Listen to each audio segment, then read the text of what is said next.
Hi there, welcome to my channel where I take you on tours of unique homes and showcase stories of people living alternatively. In this week's episode, we're featuring a tiny home that's a little bit wild, and that's because it's parked on an animal sanctuary. Maya, the owner of the tiny home and the sanctuary, is going to take us on a tour of the property, introduce us to some of the residents, and explain why she thinks this tiny home is the perfect habitat for herself. But before we jump right in, if you like videos like this one where we showcase stories of people living alternatively, make sure that you subscribe and hit that notification bell so that you know every single time we publish a new episode. Will you join me? Will you roll? Make this house our tiny home.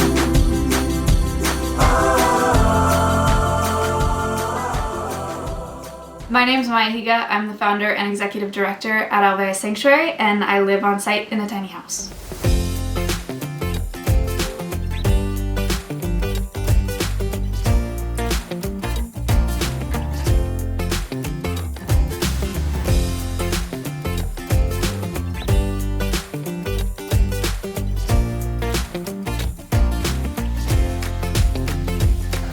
I am a content creator, so I am a live streamer on Twitch, and I make YouTube videos, and I'm the executive director of this animal sanctuary. So I founded Alveus in 2021. We rescue non-releasable animals and do conservation education programming online with them to teach people about our natural world online.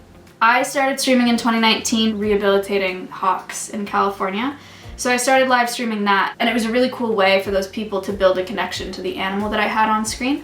And so that's where the inspiration started for having the animal sanctuary, is getting all these people acquainted and introduced to all of these species so that they care about their wild counterpart. When I bought this property and founded the animal sanctuary, I just wanted to live on site where the animals were. I've always liked small spaces, so it just made sense to buy a tiny house and put it in the corner out here. I've been living in this house for about 1.5 years now. I definitely did not build this myself. I don't think that I could do that. I bought it as is. It was a model home on a lot with a bunch of other tiny houses. So I purchased it there, and then they drove it to my property and just kind of plopped it down, leveled it, and then drove away. So it was actually really, really easy to buy, and then I was live-in ready immediately.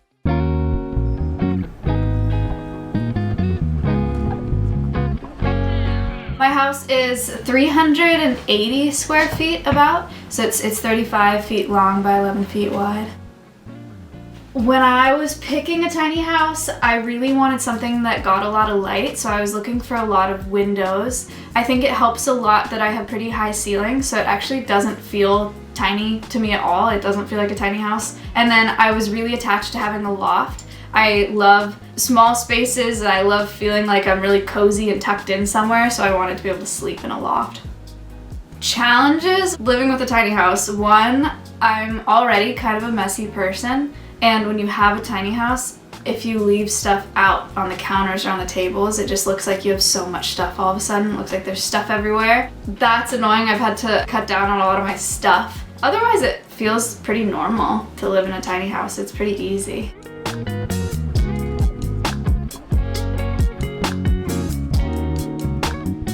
On the right over here is my living room. This is my favorite part of the house, is these bay windows, because there's just so much natural light, and I don't close the blinds ever. I love it. I wake up to the morning light. It's great. I've got the couch, we have a little TV set up, my sewing machine's here. This is the kitchen. Also, it was really important to me to have a decent sized kitchen because I love cooking, and it takes up most of the house, but that's a good thing. This is my countertop dishwasher because I can't have a full-size dishwasher, so it just hooks up to my sink. It's really nice. I have a pretty decent-sized sink.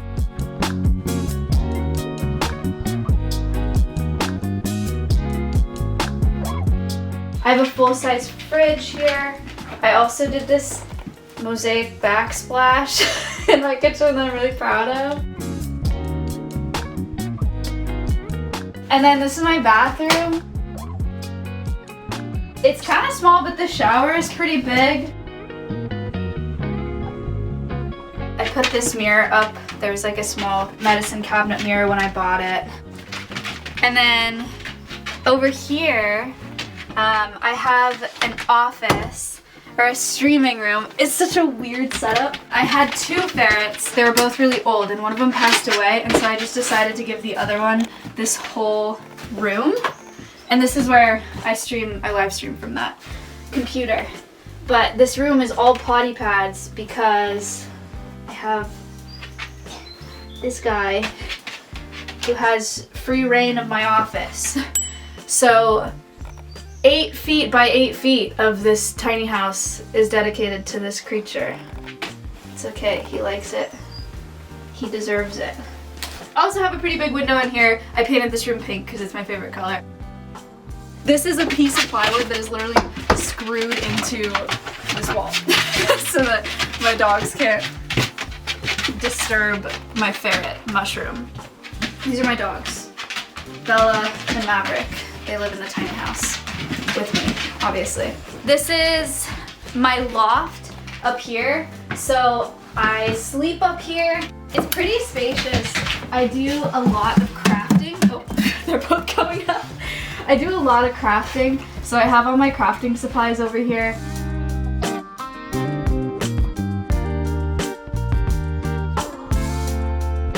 This is where most of my clothes storage is. So I have like little baskets with my clothes in them. So most of my clothes are up here, my hats are up here. And my dogs sleep up here with me. And I have glow-in-the-dark stars on my ceiling. It's so nice when it's dark in here. It really, because they're so close to you, it really feels like you're immersed in space. Let's take a look outside.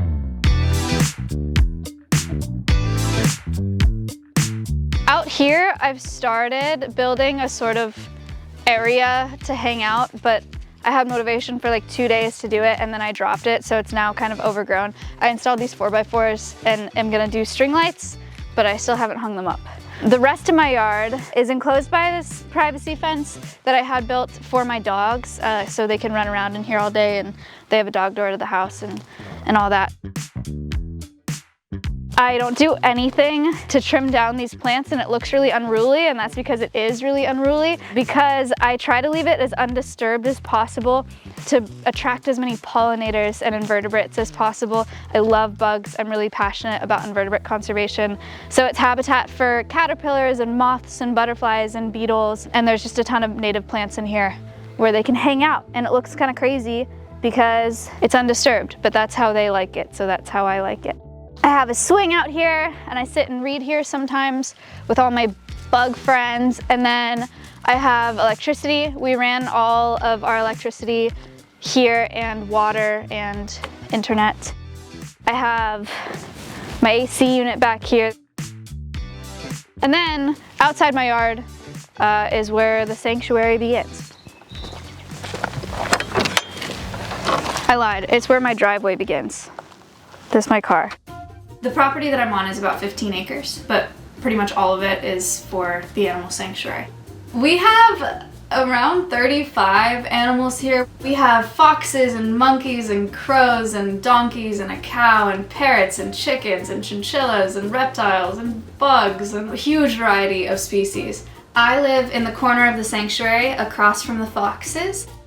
We have 2 foxes, 2 American red foxes. Their names are Finn and Reed. Finn was confiscated from the illegal pet trade, and Reed was orphaned in the wild in California as a baby and was raised by people. And so he's not able to take care of himself. So that's why they're both under human care, and we got them maybe 1.5 years ago. Hi Finn, what are you doing? He is an American red fox, but he was bred to be this color for the pet trade. People want foxes that look different colors and have floppy ears and spots and short snouts, and really they just kind of want a dog. So it's really sad that people try to get them as pets. They really don't make good pets, and it's really unfair to them. So we have him to teach people about the exploitation of these animals in the pet trade, and also to teach people about the exploitation of these animals in the fur trade.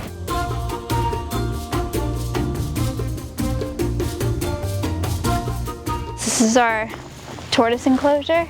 or the start of our tortoise enclosure. We have a 4-year-old sulcata tortoise, and so we're building this out for her because right now she's that big, but she will be like that big. So she's gonna need a bigger space than what she currently has. This is the crow enclosure. We have 2 American crows, Abbott and Coconut. They were born in the wild in central Texas and were blown out of their nests by a storm. And then they were raised by people and they imprinted on people. So they don't know how to take care of themselves in the wild, and that's why they're here. Hi, boys. This is the inside of the crow enclosure. This is the outside of the crow enclosure. They have quite a few perches, and then they get enrichment items every day. So puzzle feeders and toys and Kongs and things, because crows are super smart. So anything to keep their minds working, keeps them happy. Monkeys love cameras. So when we go in there, don't be alarmed if they jump on you. So this is the marmoset enclosure. We have a common marmoset and a black tufted marmoset.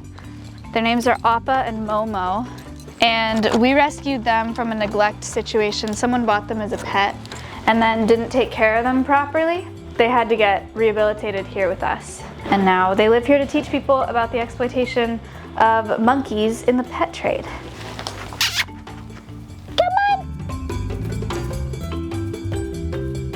Good boy, there he is. So this is Appa. He's a common marmoset. You want to see my phone?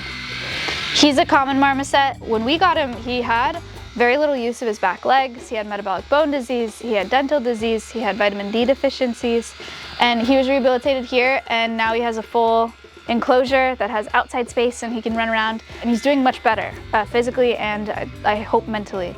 And then this is his friend Momo. Momo is a black tufted marmoset. They're both Brazilian primates, and they are monkeys. They're just very small monkeys. Momo has had more than half of his teeth removed because his dental disease was so bad when he got here. Now he's doing really good. He eats really well. He gets around really well. He's pooping. Oh, wow. Great demonstration. Hi, what are you doing? Oh, his nails are so scratchy and weird. Here I go. Boing. Appa is very interested in being around people and interacting with people. Momo, not so much. So they have this outdoor space, and then their whole inside space is pretty much the same, just indoors with AC and heating. Because they don't live in Texas naturally, so we gotta control their climate a little bit. Thank you, boys. It's nice. They spend most of their time here in the winter. They don't really like when it's cold because they're from Brazil. So it gets heated in here. Hi, buddy. They have little dog doors. Actually, I think they're cat doors. In the summer, when it gets really hot too, they have AC in here. So they'll hang out in here. They sleep in here in these little bubbles. And they have blankets in there. So they cuddle up in their domes. We have 3 buildings here that were here when I bought the property. We have one house where an animal care staff also lives. We have a nutrition house where we do all of our diet and enrichment prep. And then we have the studio, which is where I work every day, where we have all the streaming equipment, the tech, the cameras, the microphones. I started Alveus because I've been passionate about conservation, and I think one of the most powerful ways to get people to care about our natural world is to get people connected to it. And I think one of the best ways for people to get connected to animals is through live streaming and seeing as much of that animal as possible and seeing its personality and its favorite foods and its name and its behaviors. And so I became really passionate about that model. This is where a lot of the educational programming happens. So we have cameras here, we have lights here, we have monitors, and then I'll usually be behind this table and teaching people about all of our animals. This is Georgie. Georgie is an African bullfrog. He's a star, second largest frog species in the world. They're big frogs. This room's kind of a mess because we're redoing it, but this is where we will have all of our reptiles and insect setup. Our insects are in here. We have a millipede, we have isopods, scorpions, to teach people about bugs, which is one of my favorite things to do. Okay, so the other half of the animal sanctuary is pretty much all this way.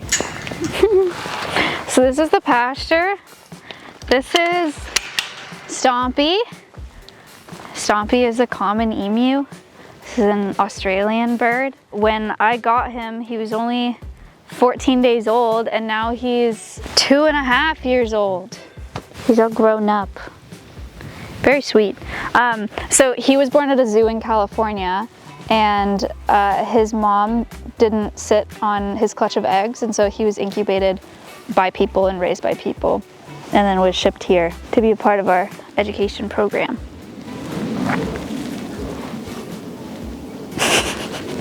He's so funny. I love emus. This is Jalapeno. Jalapeno! We rescued him from a feedlot, essentially. He was going to slaughter either for pet food or for traditional medicine. They use donkey hide to make medicine. This is Serrano. He was also rescued from a feedlot in Central Texas, so he was on his way to slaughter as well. But now he lives here and he takes naps in the sand. Hello.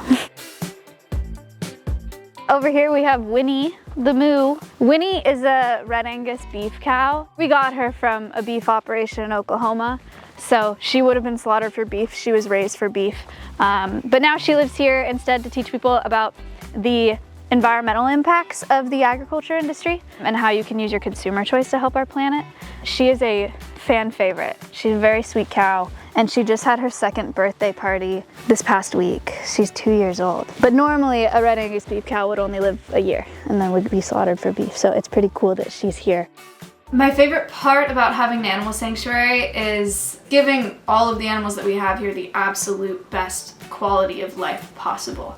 I'm really passionate about having quality enclosures and quality enrichment, which is giving them the opportunity to practice natural behavior, so like foraging enrichment and toys and stuff like that. That's the pasture. Across from the pasture, we have the parrots. Oh boy. Parrots. Yes, hello. Hi. Thank you for that exciting entrance. Okay, thank you. This is the parrot enclosure. We have 4 parrots. All of them were surrendered pets. And we don't know how old each of them are, but they're here, hopefully for the duration of their lives. This is Mia. She's an African gray. And then this is Siren. She's a blue-fronted Amazon up there. So we have the parrots to teach people about why they don't actually make very good pets, because they live a very long time and they can be very loud and they can chew through wood and bite really hard and scream really loud and cause hearing loss. And they are really cute and they do dance and are fun, but they're just really, really hard to commit to as a pet. Can you sing? Can you sing happy birthday? Birthday! Nope, she's leaving. Birthday. Good job.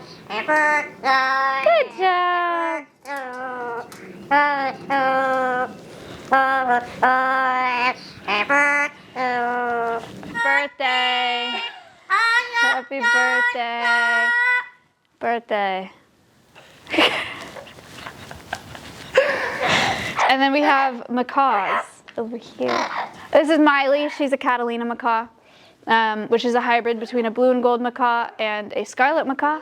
And then this is Tico coming over. Tico is a blue and gold macaw. Tico was dropped off in a box outside of a SPCA in California, Humane Society, because someone got her as a pet and then realized that they couldn't have her as a pet. Most people cannot do it, and then they end up in rescues in places like this. We're filming. Can you say hi? Can you say hello? Hello. That's nice. Thank you. Happy birthday. That's nice. Thank you.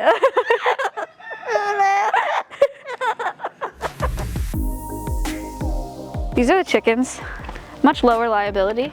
We have 3 chickens to teach people about the ag industry and about food labels. So like the labels to look for on your egg cartons and your meat that you're buying from the grocery store and stuff. Also just teach people about how smart chickens are, partially about agricultural emissions as well. This is Oliver. He's a rooster. He was in a reject rooster cage at a feed store. Somebody bought him and then he was a rooster and then they decided they didn't want him. So they brought him back to the feed store to be sold for whatever. Oliver, Nugget, and Henrique. So we are expanding this year. We're rescuing 2 wolves from another facility, and so we're building them a really large enclosure. My house is 35 by 11 feet. Their enclosure is 220 feet by 65 feet. It's a pretty serious project. We're hoping to transfer them here in mid-April. So that'll be a big project for the sanctuary, the biggest that we've ever taken on, for sure. One thing that's really important for us as a planet is just to consume less. This applies to a tiny house. One of the problems that we have is a lot of things are disposable to us, and we're not reusing as much as we could be, and we're consuming way too much stuff because our natural places that are getting torn down to make these disposable products is taking away natural habitat for so many of our world species. Habitat loss is the #1 driver of extinction around the world. My goal is just to teach as many people as possible about conservation and about these animals. Thanks for watching this week's episode. I hope you guys enjoyed it. If you'd like to learn more about Maya and her animal sanctuary, check out the links we have in the description of the video, and I will see you soon with another unique home tour.